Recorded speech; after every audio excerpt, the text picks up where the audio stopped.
Today with Elena, we are doing our financial planning for 2021 and 2022, which is insane because I feel like we've just got into the swing of 2020, even though we're clearly over a month into 2021.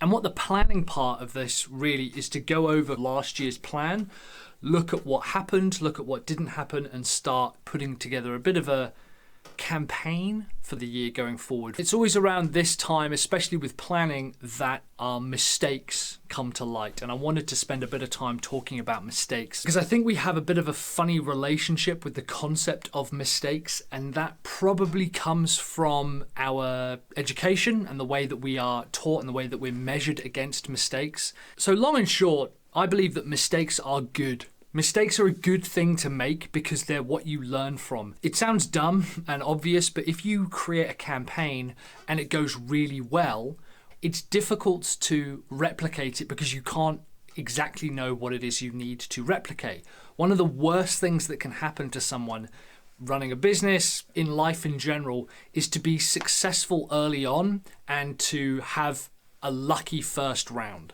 I see this with a lot of online businesses who will create a landing page or a squeeze page or a set of like ads or whatever, and they'll just knock it out the park and it'll do really well. And that's good because evidently they've listened to the teachings and they've made some good choices and they've made some smart decisions. But then they struggle to replicate it later on. And the reason they struggle to replicate it is because they're trying to replicate success rather than trying to correct a mistake. If a dozen different, options available to you and you happen to choose the right one on your first go, then great. But the danger, of course, is that you then expect that result every single time. The reason I think mistakes are good is because mistakes are where you learn. Again, sounds obvious.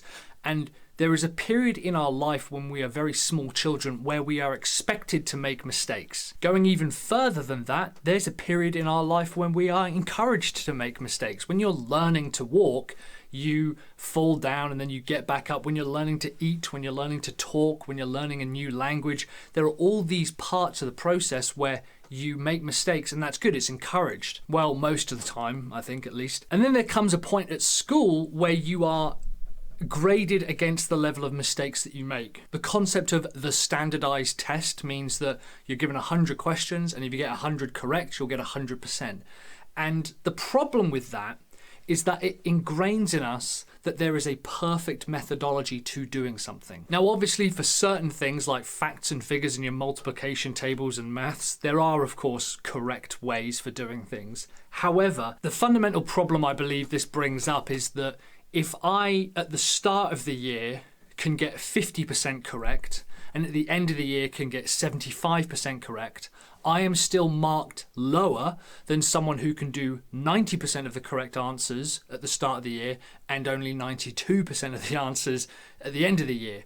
The progress of learning is measured by the standard at which the results are set, not the standard at which the person is taking the exam. There are, of course, no perfect exams. There's no such thing as a perfect method of measuring the progress from someone, because to be honest, I want someone who is doing heart operations on me or a brain operation on me to have gone through that academic process. Of course, it's not always about progress.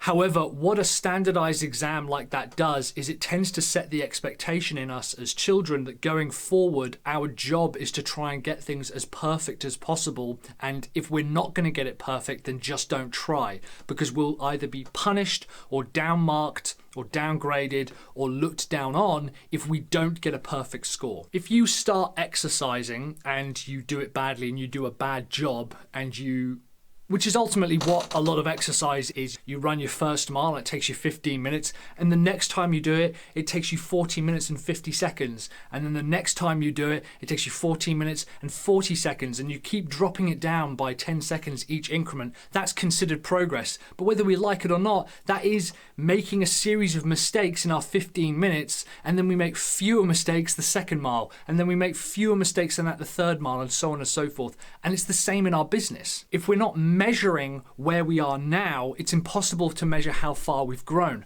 A really common problem that we find is around December time, entrepreneurs and business owners think, I'm exactly the same place I was last year. I haven't made any progress. I'm sick and tired of this. I haven't improved. I haven't grown. I'm not making the money I want. And what that is typically a sign that they are measuring themselves against their peers and colleagues compared to measuring where they are compared to where they were a year ago. That was a really important lesson to me last year, was actually looking at how much money we made, and we doubled our revenue. In fact, we more than doubled our revenue. And it was a big shock to me because I was like, yeah, but I'm not making the money I want.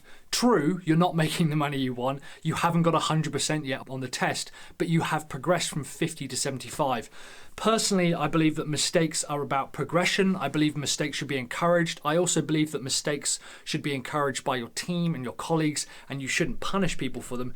If they keep making the same mistakes again, then obviously that's a different discussion. But there's a big spectrum between never making mistakes and therefore never doing anything and consistently making mistakes. And obviously it's about finding a balance, like with most things. Long and short, don't beat yourself up for making consistent mistakes. Mistakes are good. Mistakes show progress. Mistakes show that you're actually trying something. Most people would rather never make a mistake and therefore never try something, as opposed to making lots of mistakes and eventually getting it right, or at least progressing. In the meantime, guys, I hope you enjoyed this video. I've got another video here in my other vlog where I talk about discipline and how I don't think that motivation is that important. So if you want to go ahead and check that out, it's probably on the side here. In the meantime, I will see you on another video. Have courage, commit, and take action.